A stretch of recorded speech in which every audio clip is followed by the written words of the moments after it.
See, I'm not an HR professional, so I come with some bit of background which might not be HR, but let me give you my 2 bits. I have gone through the note that was circulated and some of these competencies, what professionals said, what academics said, and the twain shall never meet. That's how I feel. But coming back to, I'll just give from my perspective basics. As I was walking up, I wrote few things. We need to first look at, as I see as HR graduates, and I saw that HR graduates face some issues as far as employment is concerned more than others. But I think they face issues as they get into various organizations also. And one of the key things that each one of us at campus and post that need to first look at, why does HR exist in a company? There are a lot of people who think that companies exist for HR. HR is the all and the be all of that company, and if there's no HR, the company will not exist. The reality is HR exists because business exists. And I think if the HR graduates right from day one can make that shift in their mind that HR exists only if the business exists, I think that will really help each one of them to get a better job. Get first a job and a better job. Because moment you start thinking that you are the end, I think the thought process changes. But when you know that you are there for ensuring that the business objectives, business goals are met, then your entire thinking shifts from a particular policy, a particular theory, whatever it may be, to the business outcome. So first competency, first thing that each one of the graduates, whether you are at a BBA level, MBA level, any level, doesn't actually make any difference. But if you are in HR, you need to first have business knowledge.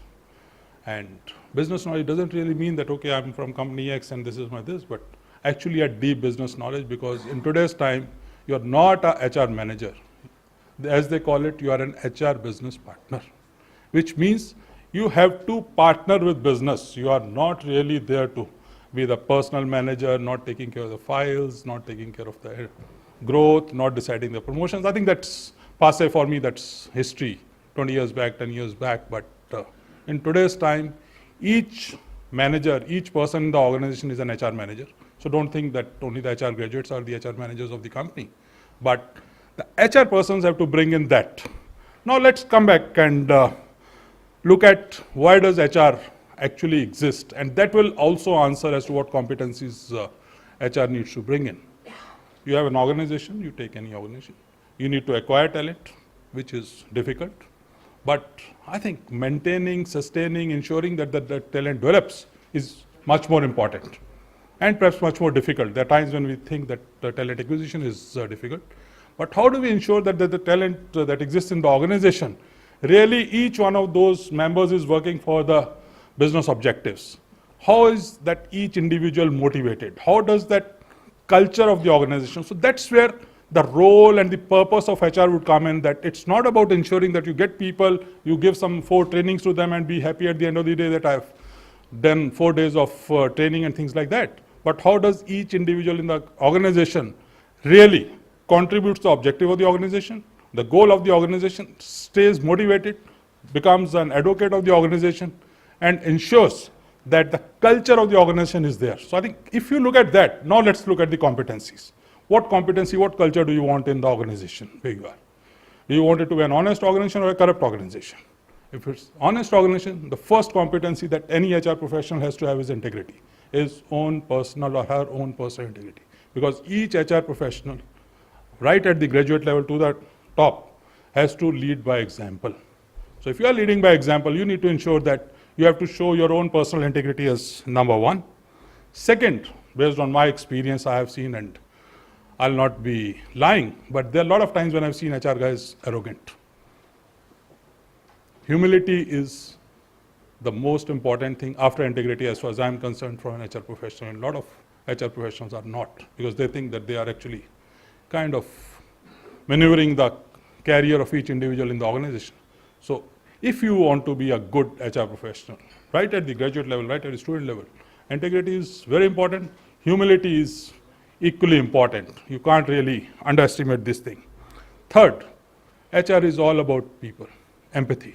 As far as I'm concerned, empathy is very, very important. You first have to look from other person's point of view rather than your own point of view, and rather than pushing everything. And just because there's a policy, just because there's a process, and you need to ensure, a lot of times you might have to bend policies, procedures, change the policy. Policies are not meant just to ensure that they are there, but first look at the organization. Policy is what? A piece of paper. You can always rewrite this. A procedure is a piece of paper. You can rewrite. It all has to be driven by the human values, human touch, empathy, which is there.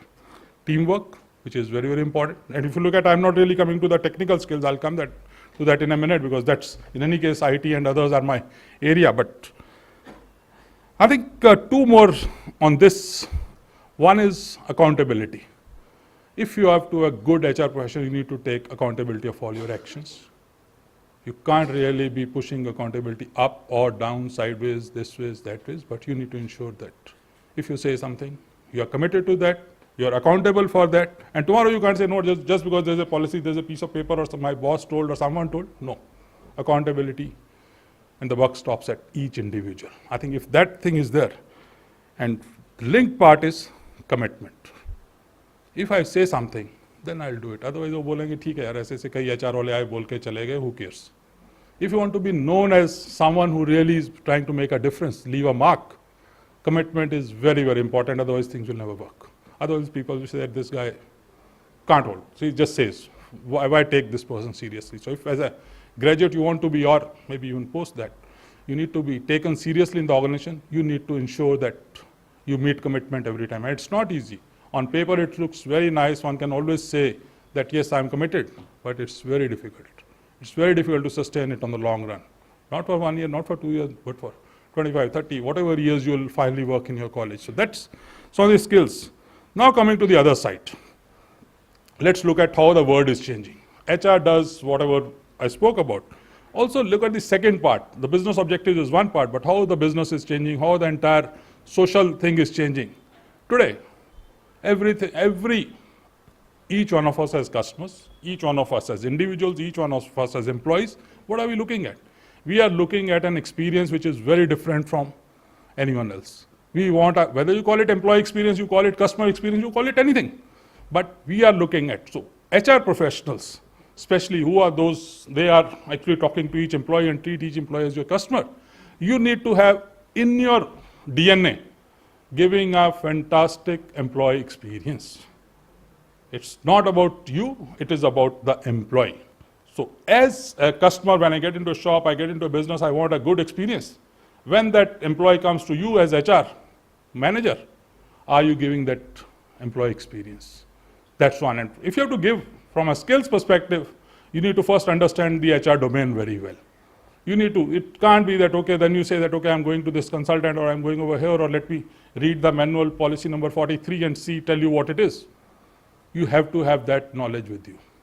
Second, in today's time, we heard about blockchain, and I was kind of smiling when it was said that blockchain is changing, and I fully agree with the person who said that financial industry or supply chain industry. But you really think, I think the biggest use case of blockchain is going to be in HR. Each one of us says that 80% of resumes are fake, inflated, whatever.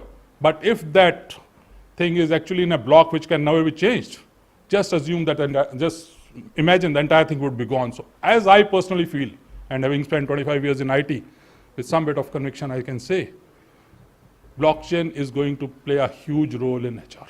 So which means that as HR professionals, as HR graduates, we need to really work on technology. Each employee wants to work on mobile today. Each employee wants to look at analytics. Each employee wants to look at the entire interface as a technology. So technology, while in your course curriculum you work at the various theories and parts of HR, whatever it may be, since I've not done HR, so I won't be able to know as to what those things are. But OB and OD, which all of us have read as part of our normal MBA. But I think in today's time, looking at the kind of end customers, employees that we need to serve in HR, we need to change ourselves from a technology perspective. We first have to be technology savvy. It can't be that the employee says that, okay, come on, let you please sign 46 pages before I actually induct you. The new kid who comes in, he says, I have never signed 46 pages in my life here. Why can't you have a mobile app to do this? No, mobile app. No. Our policy says that You have to take 7 printouts, give a copy over here, 7 copies over there, only then we'll do. But if the HR department itself, that manager or the graduate who's coming in, is technology savvy, he'll also push the current HR people to change the processes.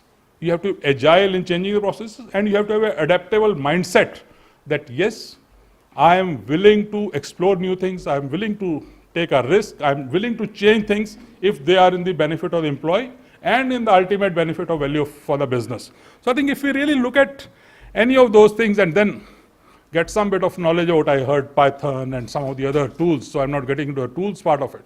But a HR professional of today has to have a good knowledge of analytics, analytical mindset and analytical skills, mobility.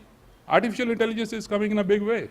Why not in HR? I think in HR, I personally think, and I have a full conviction that AI is going to really change the way a lot of stuff. Blockchain I've already said. So finally, to conclude, I think let's look at, as a HR graduate who's going into 2019 maybe campus placement or 2020 placement, look at that the world has changed.